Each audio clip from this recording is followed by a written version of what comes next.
వృశ్చిక రాశి వాళ్లకు రావలసినటువంటి బాకీలను వసూలు చేసుకుంటారు. వివిధ రూపాల్లో మీరు చేయబోయేటటువంటి ఆర్థిక లావాదేవీల విషయంలో కొంత సానుకూలమైనటువంటి పరిస్థితులు ఏర్పడుతున్నాయి.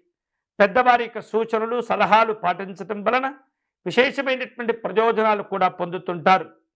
వివాహాది శుభ కార్యక్రమాల విషయంలో మంచి పురోభివృద్ధి కొనసాగుతూ ఉంటుంది. స్నేహితులతో వ్యవహరించే సందర్భంలో ఎలాంటి గొడవలు పెట్టుకోకుండా జాగ్రత్తగా పని పూర్తి అయ్యేంత వరకు కూడా ఓపికతో సహనంతో ఉండే ప్రయత్నం చేయాలి. అలాగే భూ సంబంధమైనటువంటి లావాదేవీలు కలిసి వస్తాయి.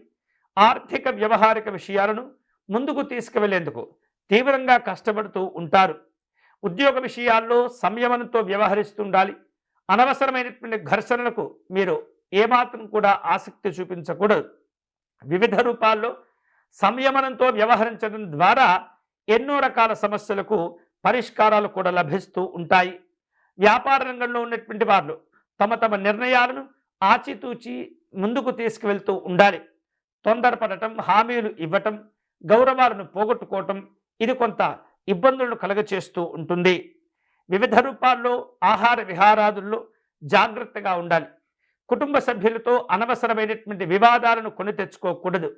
ఆచితూచి మాట్లాడుతుండాలి, గౌరవాలిస్తుండాలి. వారాంతంలో కొన్ని ప్రయాణాలు చేసేటటువంటి అవకాశాలు ఈ యొక్క వృశ్చిక రాశి వారికి కనిపిస్తుంది. వృశ్చిక రాశి వారు శుభకరమైనటువంటి ఫలితాలు పొందేందుకై శ్రీరాముని పూజించటం, ఆరాధించటం మంచిది.